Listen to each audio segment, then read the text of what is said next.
Hey everybody, how's it going? Recording this on Father's Day. How about that? Why not? Sorry, I'm not dressed up in professorial wear. I'm a big Mets fan, so my hair is really long. So I got some.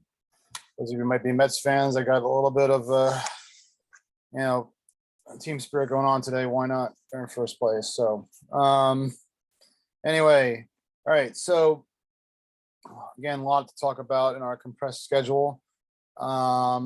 And I'm going to be introducing what would be our last new topic.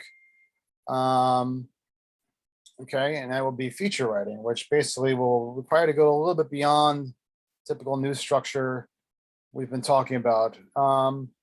It's interesting, and I probably should be clarifying a little bit, and this will actually apply to the megalomania assignment too. Okay.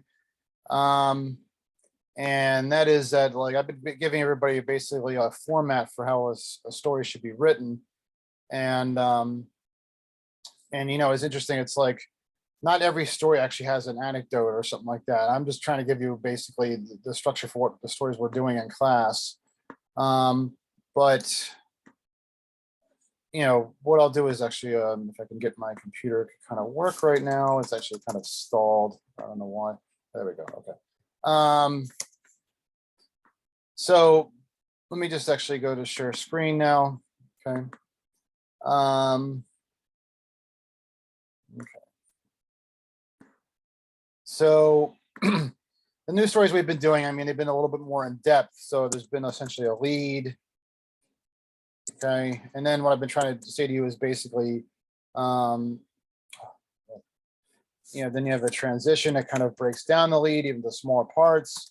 Then you have an anecdote, perhaps to try to break it down into smaller parts and more granular detail, and then a quote. A lot of news stories that actually don't even have these. I mean, maybe they'll have a quote. They might not even have the opportunity to have an anecdote. It's just pretty much just transitions. Okay. Those are more of your breaking news stories. Okay. And that's what the megalomania assignment is. Basically, that's a breaking news story. Okay. Where you can't necessarily go to somebody's house and say, like, how are you dealing with the change in structure and blah blah blah. And I'm still not giving too much away on that. Okay. The stories we've been doing in this class, though, I've been asking you to go a little bit farther than just like supply a bunch of transitions, and that is to try to supply an anecdote too. Okay. And then a quote. Okay. Here's the big thing about, before I even get, well, I'll start off with a feature writing conversation by basically saying that basically what you're doing is for a feature story is you're trying to write to be read. Okay. And that means that basically, even though I've told you before that most people only read like the first couple of paragraphs of a story and that's it, this is actually a type of story that actually you really want people to read the whole story. Okay. This is the type of story that actually like keeps people on the site. It's supposed to be written in a way that actually is supposed to be more colorful, more descriptive. And actually not only that, but has like maybe a more engaging way of actually like entering the story. Okay. And what we've been doing so far is we've been doing stories like have been following under this format. Okay. Lead, transition, anecdote, quote, transition, anecdote, quote. Sometimes there's like some like changes to that structure a little bit. They might have like two anecdotes in a row or whatever. Okay. The big change in a feature story as opposed to what we've been doing is essentially in the lead. Okay. And what the lead is, you have something that's called an anecdotal lead. Okay. And that basically what you do essentially there is, and I actually have a video that I'm going to be showing. I'm going to give everybody the show that I put together last semester. I actually thought maybe I should improve on this video because it's a little bit jumbled, but it's a matter of basically taking your simple structure here and basically taking like what would be normally an anecdote down here perhaps and moving it up to the top. Okay. And I am dealing with a pinwheel today. Whoa, there you go. And maybe actually just add an anecdote perhaps. Put one right here. You actually start with an anecdote. You actually start with a way of entering the story where basically you go to that personal detail first, and then you blend into the story. Okay. And then you get to what they call the nut of the story. basically the main idea of the story. What would be the lead? It was otherwise known as a nut graph. Okay.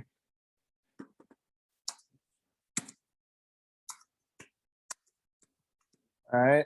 And I'll explain what all this means in a bit. Okay. All right. So basically, it just essentially starts with an anecdote. Okay.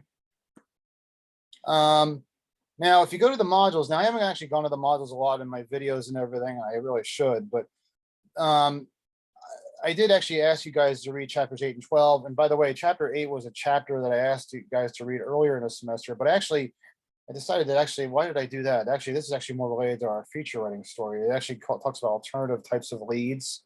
I'll get to that in a bit. But anyway, the feature news stories section here, actually, I provide an example. And actually, what I did was actually provided text from earlier, from other textbooks I've had for this class. And I actually feel like actually describe and detail this assignment better, okay, and what needs to be done, okay?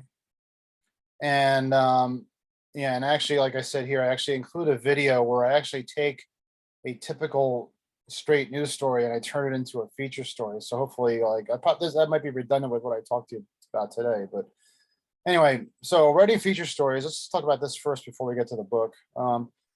Differentiating feature stories from news stories is misleading. The two actually have a great deal in common. And as I showed you, the structure is actually kind of be very similar, okay?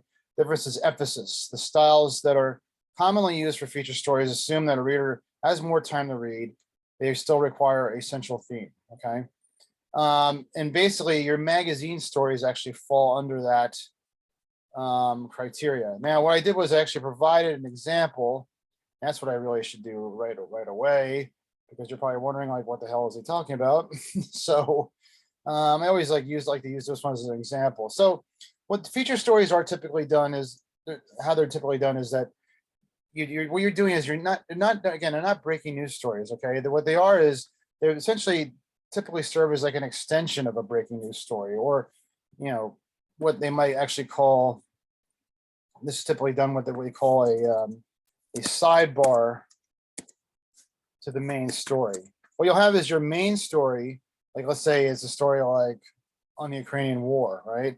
But then you'll see like side stories that deal with like the personal toll and like what the families are going through and that sort of thing.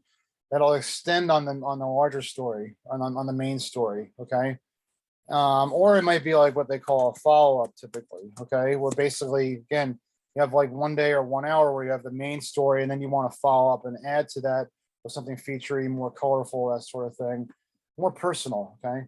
Now, a few years ago, there was this whole incident where like Somali pirates were taking over, hijacking boats or something like that, in another part of the world, and it was a big news story. So what the New York Times did was, and I'm sure you've seen, once you see this, you're going to say like, "Oh, I've seen this story before," kind of story before. What they do is they typically start with. It's really better to start with like one person and just kind of really focus in on one person. This is your anecdotal lead, as they call it. Okay. It's also called a delayed lead, where you don't really get to this. In this particular case, you don't actually want to give everybody you need to know everything you need to know in the first paragraph. You actually want to add some mystery to this story. Yes, it's true. This is actually allowed. This is actually permissible. This is encouraged. Okay. So what you do is you kind of give them little crumbs of information to try to get them to keep reading and build suspense. Okay.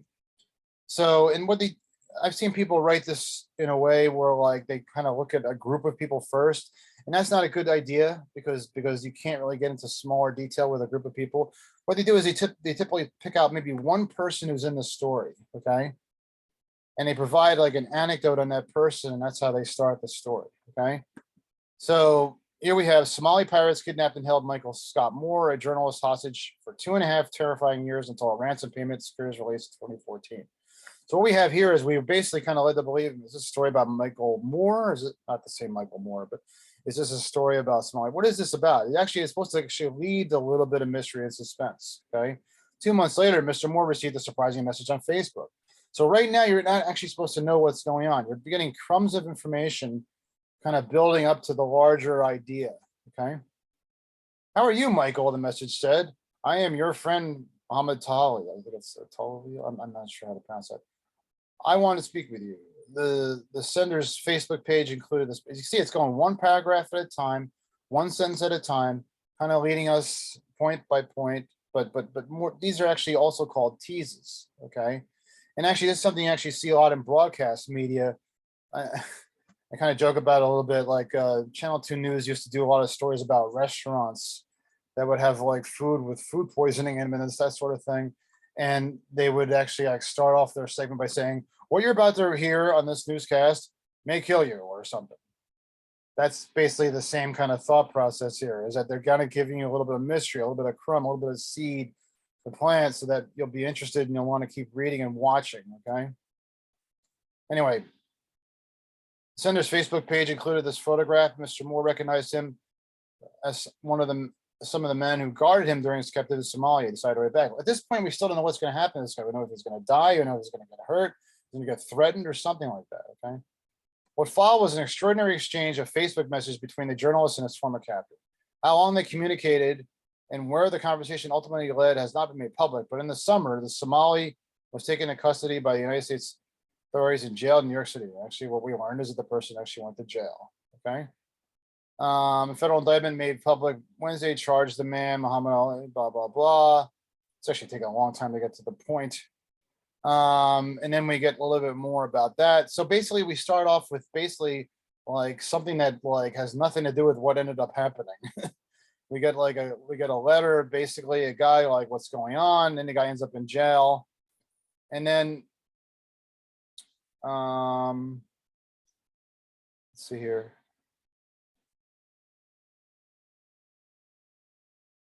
Okay.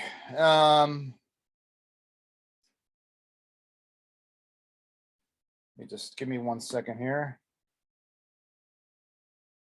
I just had to regroup a little bit there, that I was on the right track there. So actually what happened here is basically the big news here is that this man was actually arrested, and that what they were finding was that, you know, that's basically what the story is about this chronicle of like a sidebar to the main story. And that is that some weird stuff was happening outside of what we learned about the Somali pirates. That actually, at least one of them was trying to establish a relationship with people. And what we have here is essentially it leads into what is called the nut graph. Okay, so basically the senders, so we're learning more about the sender's Facebook page, include this photograph, and then it leads into basically what basically was the continuation of the exchange and then an arrest. And that's what basically the story is about how a Facebook social media exchange actually led to the arrest of a Somali captive. Okay. And it basically was a slow way of starting into the story, but they want to take a feature angle to it. So you'd be kind of like stunned and surprised. And this is the stunned and surprise part. And this is basically identifies what the overall story is about. So you have a tease here, Somali pirates kidnapped. 2 months later, he got a message. How are you, Michael? What it's about, the sender's page for this photograph. And what followed was, and then basically, what was this all about? Well, what followed was an extraordinary exchange of Facebook messages, how long they communicated and where the conversation ultimately led. But in the summer, the Somali was taken into custody. So basically, it's about how this Facebook page led to this man's arrest. And that's what the story is about. Okay. And this is what they would call a nut graph. Okay. Identifying what the story is about. Basically, you could almost take this part out and you'd still have a story. Okay. You could have a story that just basically says an extraordinary exchange of Facebook messages between a journalist and his former captor led to a Somali being taken into custody by United States authorities and then going into the story. Okay. But instead, they decided to take kind of a slow approach with starting with basically like how this mysterious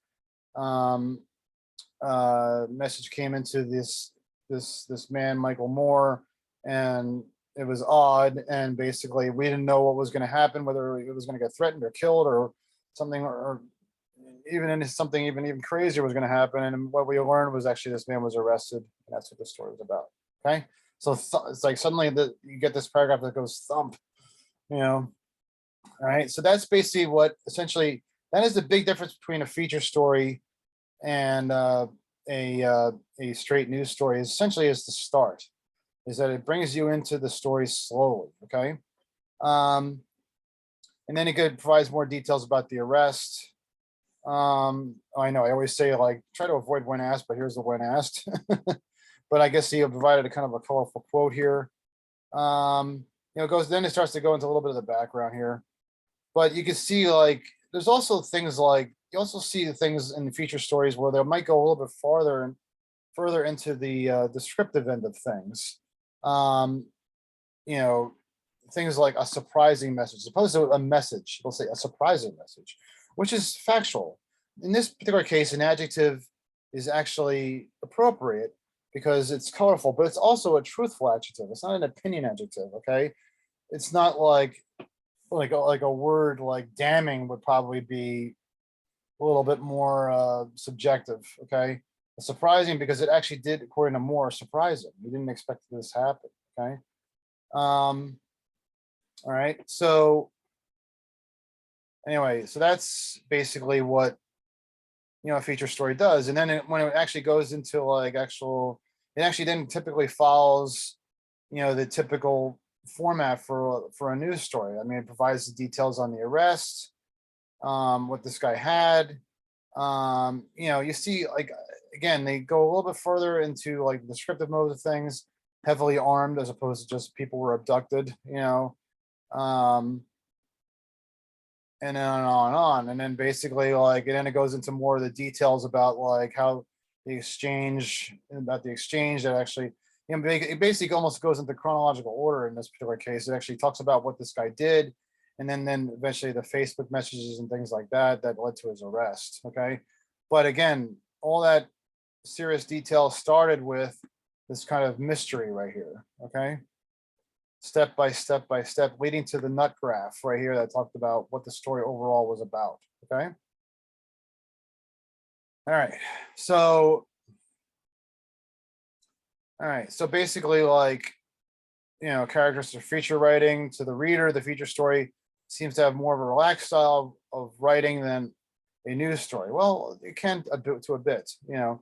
Feature writers work just as hard and are just as disciplined as news writers. You still have to try to get the details. You can't just like, a lot of people kind of confuse feature stories with like opinion pieces and things like that, where you're writing this colorful adjectival language and stuff like that. No, it's actually still substantive language, still substantive stories, but just basically the way I described it before. You might go a little bit further in terms of like trying to describe things. You might describe things like, if you're describing, like, actually, I'm going to give you guys a story on the weather. You could probably describe things that you might not normally describe in a story. Like if you're going to do a straight story about the weather, like if you're going to do a straight story about the weather, you would write about how, like, thunderstorms are coming, blah, blah, blah. But if you're going to do a feature story about the weather, you might actually write things like, if it was fall, you write about the color of the leaves. If it's spring, you might write about the color of the grass. If you're going to if you're doing the summer, you might write about like how the heat, and basically like it causes people to sweat. And you can see like droplets of sweat dropping from their eyes or something like that. Okay. So you can actually like get into a little bit more detail like that. Okay. The parts of the feature story. Okay. So, I mean, typically they have the lead, the paragraph, body means basically like, your anecdotes, your transitions, things like that. But what I provided for here essentially is like, again, how previous books have actually described this. Okay. They also call it essentially like a news narrative or a narrative lead. Okay. So you have like basically your traditional news lead says give who, what, where, why, how, when, frame a story. Okay. But then the narrative lead or an anecdotal lead will describe a dramatic point in the story. And that's what we just showed you with the story right here with with the Somali pirate being arrested. Was the dramatic moment came when the Facebook message came in, and then you build up, create narrative suspense, and then you have a nut graph, basically gives the overall theme of the story. Okay. All right. And then like what I did here was actually I provided again like this is stuff that I felt was actually useful from old books. Nut graph basically foreshadows essentially what the story is going to be about, like the lead in inverted pyramid story, which is still an inverted pyramid story in a way. Okay. The nut graph is a paragraph that gives the theme of the story. In this particular case, it was basically about this guy getting arrested after his Facebook exchange went awry. Unlike the elite and inverted pyramid format, however, the nut graph is not the first paragraph in the story. Okay. All right. You know, news narrative, and then they basically describe different parts here. They carried knapsacks and bags to tote loot. They had a screwdriver to pry open the window. See, again, like the whole idea here is it's kind of leaving you on a shelf, leaving you hanging a little bit. They used latex gloves. They acted like professional criminals, but officials say they were teenage burglars, coached and directed by a palm hunter woman who's. So this is actually like kind of like a burglary or robbery story that basically is they're taking like this would be like we're doing a follow up. They would probably take a little bit more of a feature. It's at this point when you do a follow-up story, it's probably hours later, a day later. They're not looking for the breaking news angle. They're not looking for like, oh my God, a burglary happened on my street. And what do I do? They're actually kind of looking for a little bit more depth. So they start off with depth, okay? And then it says Pinellas County's deputies arrested Ivana Sipe, 2 of her children and 2 others. And so this is actually the nut graph right here, okay? Basically talks much like the breaking news story would have done. It gives you the idea what the story is about. But instead of actually starting with that paragraph, they lead you with suspense to lead you into the story. Okay. See, all right. And then there's like actually more basically here that I've got from other news sites about like what difference between a straight news lead and an anecdotal lead. Okay. And again, that's all in the module. If you look under interestingly enough, you know, again, this is such a compressed schedule. It's actually, and I haven't, you know, it's Sunday, so I haven't made these go live yet. But anyway, this is week 4, okay, June 20th, and you'll see it under feature news. And then, of course, you see the chapters that are due, and then the other stuff that's actually due too, the feature assignment, which I'll talk about in a bit, and the Megalomania press release, which is due today, okay, meaning Monday, okay. All right, so that if you want to, you know, basically that's a good place to go if you want to like basically get some more explanation on that. Okay. Just going over my thing. And like I also I'm going to be giving you guys basically a video that I have right here. I'll be giving you a link on the when I send out this lecture video. I have another video that basically shows how, you know, since we do this at Class Asynchronous, again, I have to rely on a discussion point to get information. Some of you are international, so you can't necessarily get information locally. It's a local story. So I'm going to be having a discussion point for this feature story. So basically what I do in this video is I actually demonstrate how I take a discussion point and turn it into a feature story. Okay. So hopefully that'll be helpful to you as well. Okay. All right. So let's actually talk about what is due in terms of the feature story, the new assignment. I'm actually in teacher mode right here, so you're probably not recognizing the structure right here, okay? Because I haven't made things go live yet. We're gonna talk about other things too, actually, today, and that is, of course, again, we talk about the Megalomania assignment a little bit more, and also like the major assignment too. I'm gonna be asking for a proposal on that, okay? But anyway, the feature assignment, okay? So I should have done was I actually should have downloaded this already, but okay. So anyway, I'm going to ask you guys to write a 500, 800 word story, a feature story, okay? And like, it's not the most exciting topic in the world, but but actually, you know, at this time of year, it can be, because, you know, what's interesting about it is that I teach digital media as well, and I always tell people that actually most popular stories on the web are actually weather stories. Yes, it's crazy. It's unbelievable. But think about it like, you know, what probably is more impactful than anything in anybody's lives than the weather, right? I mean, they kind of basically like determine like what clothes you wear. Like, I mean, I know a lot of people aren't actually commuting to work these days, but, you know, they might actually, you know, determine things like that. Like, you know, if there's a lot of rain or something like that, you know, it slows down the traffic, you know, that sort of thing. Just having a hard time downloading this assignment. So so anyway, here. So anyway, and every time we put out every time a patch, we would put out a weather story or something like that, we would see our numbers just skyrocket. It wouldn't even be like a thunderstorm or something like that. What I'm asking you to do here is to go beyond that breaking news weather story and actually write a follow-up or a sidebar to what would be that breaking news weather story. And then is to write a 500, 800 word story that would require you to flex your creative muscles a little bit. Okay. So this is actually an opportunity to actually, if you're kind of bored already by maybe how bland news can be, this is actually an opportunity to go a little bit further now. You're required to use an anecdotal lead, that is I just described, with a nut graph. These leads describe action in narrative form. Again, this is actually instead of, I wanted to put this actually in a separate Microsoft Word file as opposed to just giving you like this gigantic assignment entry. Okay. These leads describe an action in narrative form. The narrative brings you to a nut graph, which ultimately answers this question: what is this story about? Okay. In this typical story, you may want to make a little bit, not just interview the person, maybe notes of the details you see.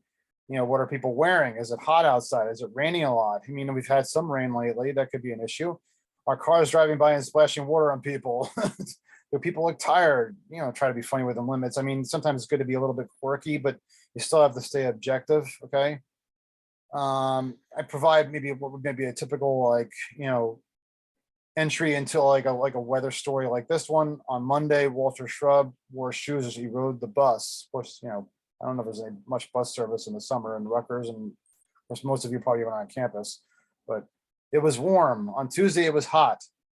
We go through this. Actually, as I'm recording this video right now, it's 55 degrees outside. So this is kind of like New Jersey weather, right? You kind of like expect, you can't really predict what one day is going to lead to the next. Even when it's hot outside, it could be like freaking 90 degrees with like 90% humidity. And then the next day it's raining like hell, So anyway, on Monday, Walter Shrub wore shoes. He rode the bus. It was warm. On Tuesday, it was hot. Shrub walked onto the bus with bare feet. Several passengers stared at his feet and then glared at his face. See, that's actually where you get a little bit descriptive. You can actually maybe get a little bit into, again, staying factual, describing like how people might react to things. That this sentence right here is the one step further you might go in a feature story than you would in a straight news story. You might describe the way people react to things. Okay. So they stare at his feet and then glare at his face. And then why is he doing this? I'm protesting the heat, he said. I hope God sees this, or at least Mother Nature. Haha. So then basically this would be like a typical story of like, if it was, which we're not having right now, but like torrential heat. Maybe by the time you guys write this story, we will have torrential heat. I'm not sure of the weather forecast. Okay. But, and then you get into the nut graph, which explains what the story is about. And this would be maybe, like I said, for a story where maybe we have like a bunch of 90-degree days. And then what you would want to do is basically like talk a little bit about like what's coming next in terms of the weather, that sort of thing. So basically this would be a story about torrential heat, okay, and how people are reacting to it, okay. But what you're doing is you're giving that reaction, that anecdote of living within that torrential heat. You're giving that top priority in the story, at the start of the story, and kind of letting them kind of like through a mysterious, suspenseful way leading into the nut graph. Because at this point, like people might not even know what the story's about. They might think this guy fell off the bus. They might not even know it's a story about the weather or something. Okay. So you see, I did that without stating an opinion or reporting disputable information. There's nothing really to dispute here. That's what people were seeing. That's how people were reacting. He had bare feet. We can't dispute that. So here's your idea. That's actually now will be due in a week on June 27th. And we're getting really close to that last day of class. We want to call it that, July 7th. Interview people about the weather and how spring is changing to summer. I mean, it's like already basically summer, right? And how it's impacted them, and write a 500 word story on it. Talk to them about the weather and how they're adjusting. Describe the grass, the beach, the sky, the climate, if you can. How that's might be relevant. Write a story about how people appreciate or don't appreciate this time of year. So what you're doing is basically you're doing a weather reaction story, okay? Much like people getting, had people reacting to the ban on tobacco, you're getting people reacting to the weather. And I don't know, maybe if we have more of these cool days, maybe like you can like kind of factor that into it. how like people may be a little surprised we're having like these 60-degree days in late June. Okay. And that's like maybe affecting their social schedule or whatever. Okay. Are they going outside enjoying themselves after being, I mean, I don't want to make this a COVID story. Okay. But I'm just adding that in. Okay. And, you know, this is a thing that actually is still kind of looming in a way. And like people are actually now coming out and enjoying themselves a little bit more, a lot more after being largely shut in for over years. But please, it's not a COVID story. And in fact, I wondered whether I should even include that. But you know, it could be a factor. So, all right. So let's go back to actually this now. Please use the latest discussion point as a resource to the story, or you can just go out and interview people on your own. Actually, I should actually like clarify that a little bit. I know, isn't it weird when I change the assignment a little bit when I'm actually talking to you guys? You can use the latest discussion point as a resource for your story, and please make sure to contribute to it. Please specify the location of your weather. Okay, so it doesn't have to be like Rutgers weather or something like that. You can also interview people on your own, of course. Okay. All right. I mean, that doesn't really matter. Again, there's a lot of you actually are, you know, not around, not on campus. Maybe you're not able to get outside much. Maybe you're not able to talk to people much.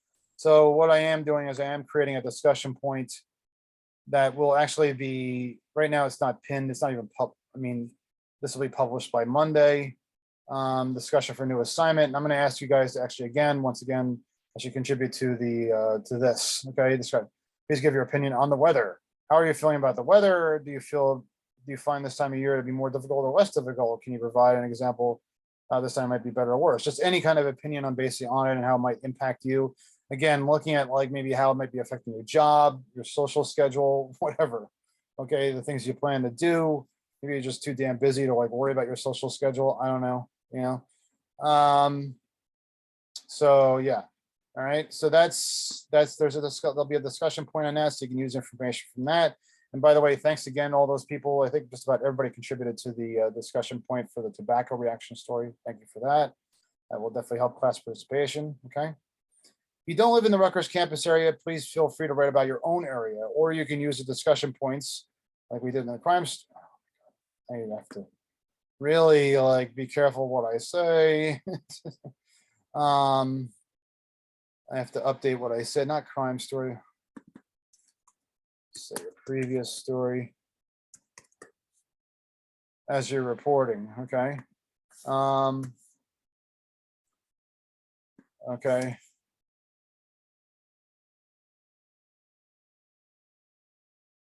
Okay, and then, you know, here's some additional information. And basically what I did was I actually like included a link to that what I showed you on the module. That basically this shows you all the stuff that I had from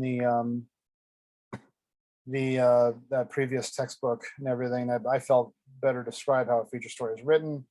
Okay, and here's a video on how I built the feature story on the weather from the ground up, again using material, students' opinions from discussion points we had in prior classes. Okay. All right. So that's the feature story. And then of course I can go over more of that in our next lecture. But you know, again, like they a lot of them are, it's just basically kind of like the same story again. It's just kind of like a easier, more slower feel to it. Okay. Let's go to the book. We'll kind of go over this a little bit quickly, but there was actually a chapter that dealt with alternative leads that I actually showed you guys before, and I kind of buzzed through it before, but now I'm actually kind of reintroducing it here because basically it kind of does exactly what I was talking about before in terms of like showing you basically, it'll talk about like, you know, the leads we talked about before, the straight leads, but you know, basically something along the lines of this, okay, where you basically like build up suspense as opposed to just having something with just like one sentence, okay. You know, the buried or delayed leads, that's basically essentially an anecdotal lead. A buried or delayed lead is the most common type of alternative lead. Typically, it begins with an interesting example of an anecdote that sets a story's theme. And in this particular case, really, it should be just like about one person. then you get the nut graph, perhaps the third or fourth graph. You don't really want to wait too long for that. I've had people write anecdotal leads that go on for 8, 9, 10 paragraphs, and I'm just like, no, you don't want to wait that long to get people. I mean, because they may just get a little bit too bored with that suspenseful leads. You want to eventually get to the main point of the story. There is still like kind of an urgency to a news story that isn't in a book. Okay. I mean, people really don't want to spend way too much time on actually like, getting to the point, no matter what it is when you're dealing with a news story. Okay. All right. Then the other one was, then of course, then there's feature stories. Okay. That chapter right here. I mean, it goes a little bit into the finding stories and gathering information. I mean, some of the things you might look for, gives you some hints about basically like, instead of just writing about like children, you would actually like maybe write about things like the food they eat, soft drinks, teeth, what are the things they do. You want to get a little bit more into maybe the descriptions of things. It talks about, again, the lead of the feature story, which we talked about. Okay. All right. The ending of the feature story, I mean, that's can be disputed, but typically they do not, again, no conclusions, please. I know 99% of you, 95% of you have steered away from that practice. It's not actually, what we do in this kind of thing. Okay, in a news story, even in a feature story, okay, we just end the story. The best way to, I say, end is probably with a quote, and they call a walk-off quote and just say goodbay. It's like usually the least important thing in a story is maybe just what somebody says. Okay, profile stories are typically written in like actually a featurey way. Not all the time. I mean, the one we did earlier in the semester, obviously, we did not do in a feature format. We did not do with an anecdotal lead, but typically we would actually do that. Okay, we would actually have something that actually is a little bit more slower paced. Gives you like a little bit of an anecdote at the start, and that's actually also writing. It's actually also called engagement. Actually, that's become a very important thing in actual digital reporting. Is actually what they call engagement. Is trying to engage the reader. They don't really want people to leave the story after the first or second paragraph. They want people to actually they want actually people to be engaged and actually stay on the site, because actually that if you stay on, actually a lot of people who advertise on news sites, actually they will pay for that advertisement based on the amount of time the readers will actually stay on the site. Okay, so that actually is something that actually is important, is to have those types of stories. Okay, they're being kind of pushed out in a lot of ways. If you actually look at the New York Times web page, you won't see a lot of them. Okay. All right. And I mean, you actually used to see what the typical way of handling it was, the old days they used to have what they called a courtesy box, and they would actually have to sell newspapers out of a box, and that would be out on the street and that sort of thing. I don't think you see them anymore, and the paper would be was what they call the old-fashioned paper, the dead tree paper, actual paper, would be folded. Okay, and the feature story typically would be like at the bottom, what they call the below the fold. Okay, and the idea was to provide balance. They would have the major news stories, right, but then they would actually have the opportunities for maybe a feature story. And I'm guessing this is probably a feature story right here: 3 years in shelters, 10 months to live. Where they, again, the idea actually looks like this is actually more of there we go. It's actually a feature story. Wendy Markham became homeless during a divorce. She was evicted from the rental house she lived in with her younger son. Losing her home and her marriage led to a debilitating depression. She couldn't even muster up the energy. Through the shelter grapevine, she heard about a program in Houston through which people on the streets, I'm guessing that probably is actually the nut graph. Okay. So basically this is actually a very long graph, but basically kind of builds you into the suspense of like how terrible her life has been. But then she found safety through this program. Okay. It looks like this is also a story that actually depends a lot on photography. A lot of feature stories really, they try to go into the color of things. Okay. So yeah, actually you don't usually see like feature stories up this high, but I guess they were very proud of this story. Here's actually what's like another feature story. It is Sunday. So, the Sunday news day actually used to be a big day for feature stories. We actually would write because newspaper staffs typically didn't work on Saturdays. So we would actually write stories for the Sunday paper, which actually used to be back in the day when people would actually buy the actual paper edition. That was actually the biggest paper. I don't know if you guys have ever talked to your parents about that or whatever, but that was actually the biggest paper, had the most ads in it, and they would actually make the most money on that. Okay. So what they would do is they actually had to find more stories. And because they had a smaller staff on the weekends, that was the oxymoronic thing about it. They would actually have to write stories ahead of time. And what they would do is they would write these feature stories ahead of time. So they'd be timeless. They typically would be timeless. And then that would help stuff the Sunday paper. Okay. So that was another reason for having like these feature stories. And actually that's actually another way they describe a feature story. They also call it a Sunday news story. Okay. That's not so much the case anymore. Sunday was actually also the most read day for a newspaper, believe it or not. This was back when people didn't work 7 days a week. But they would actually, spend the time, usually like before a football game or something like that, put the paper down and just like read it, and avoid the rest of their family. But anyway, but then now actually probably I think the most read day actually now, because everybody reads the internet, is actually Tuesday. Because why? Because people read at work. So instead of working, that sort of thing. Okay. Okay. All right. So let's talk a little bit. So that's your feature stuff. We'll talk a little bit more, and please ask me any questions you got about that. You certainly, just like the Bill Borden story, the megalomania story, you want to maybe you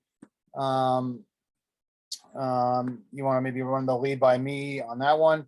And then speaking of which, that is also due.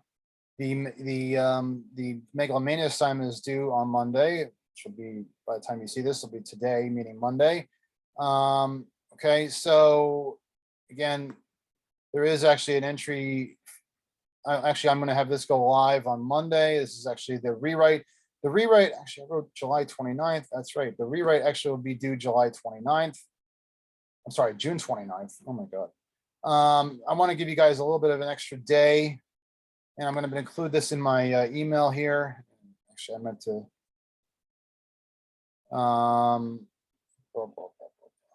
Yeah, that's right. I was going to include this. This is actually my email out to you guys. So since the feature story is due on the 27th, I wanted to give you guys a little bit more time to, oops. This actually meant to say Wednesday. Okay. All right. So, all right. So here's what we got to do. Today, June 20th, the megalomania assignment is due. You really should run this by me for submitting. Here's a hint: Bronson resigns. Ooh, I just said it. And you should dig into that. You should be getting information from Bill that basically beefs up the story and shows like why Bronson resigned, because that is actually the story. Okay, it's not. Nobody gives it really a crap about, other than maybe some people in the business world, about this company restructuring. Who gives a crap? There's so many, as I described last time, there was actually, not really a whole lot of interest outside the business world in that. What you want to know is like what some of the crazy things this guy did, and that's actually documented in the voucher that Bill actually should have provided you by now. Okay, and yes, I waited till now to give that big hint away as a way to check to see if people are actually watching this video. So yes, I'm evil. So anyway, so yes, that's what you should have by now, and that you should. And when you attribute your information to the voucher, you should say according to a document provided by Megalomania, or according to an expense voucher provided by Megalomania. The crazy stuff he did was basically what violated the code of conduct, because he tried to reimburse. And that's what this story is about. Okay, so that's due June 20th. And the tobacco reaction story, that rewrite for that is due on Wednesday. Okay, all right. So make sure you got that done. A lot of people did well on that, and I got compliment you guys. You did a really nice job on that. Okay, so thanks for that. A lot of people come. I'm sure there were a bunch of A's, I have to say. So we're progressing along finally, nicely. Monday, the feature story is due, and then the idea for the major assignment is due, which I'll get to in a bit. And then on Wednesday, June 29th, the rewrite for the megalomania assignment is due. So this idea for the feature assignment, so that is actually our very last assignment. Okay. is actually the major assignment, not the idea for it, okay? So this will be going live on Monday as well. And this is actually something that's required in the Writing for Media curriculum, is to do a major assignment, okay? And what I want you guys to do, and you really need to do this, and I want to make sure you got this came out, so you had at least a week to do this, okay? I was actually going to send it out on Friday, but giving you a weekend to do it, that's not fair. So anyway, you got a week to think of a major assignment, and this is going to be similar to what you had to do with the tobacco reaction thing. Only in this case, you're all not going to think of the same idea. Each you're going to have your own idea, and the idea here is to really like kind of test you in terms of like your self-initiative, your self-management, and basically take the things that we all learned this semester, the very short one, and like put it to good use. And part of that is actually like identifying and recognizing what should be the lead of the story, okay? And one way to do that is to think of the idea for the story, okay? So for this initial preparatory assignment, you'll write a description of the proposed topic. It doesn't be that long, just 2 or 3 sentences for what will be the major assignment, okay? The idea here is that reporters have to be self-managers. You need to think of ideas on your own. Your descriptions should state the topic of the story and why you think it will be of interest to readers, okay? Okay, so this is what you need to think of in terms of the major assignment. So basically, it's like anything. The major assignment is about anything, okay? I mean, just really try to avoid things like, again, like I'm going to go undercover and blah, blah, blah, or like a major investigation story or something like that.